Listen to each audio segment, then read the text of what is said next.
আসসালামু আলাইকুম সবাইকে। ঈদ মোবারক। ঈদের অনেক শুভেচ্ছা। তো আজকে আমার হাতটা সাজিয়ে দিচ্ছে আমার ঘরওয়ালি। দেখুন খুবই নৈপুণ্যের সাথে কিন্তু সে সাজাতে বসেছে। যদিও আমার পকেট খসে যাবে অবশ্য। তারপরও কিছু করার নাই। তো এগুলো সব তার নিজের মনের মধ্যে আঁকানো ছবি দিয়ে কিন্তু আমার হাতটা সাজিয়ে দিচ্ছে সে। অনেক ভালোবাসা, অনেক মনের গভীরতা মিশিয়ে হাত সাজাতে বসেছে। তো আস্তে শুরু হয়ে গেছে। মাধুরী মিশিয়ে হাত মেশাচ্ছে সে।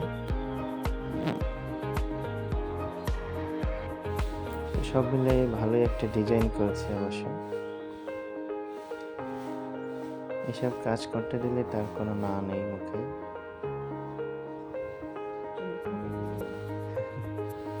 হ্যাঁ, তো সেটাই সব মিলিয়ে সময়টা খুব ভালো ছিল আর কি।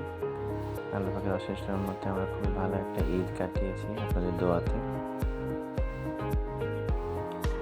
তো সবাই ভালো থাকবেন, সুস্থ থাকবেন আর আমাদের জন্য দোয়া করবেন।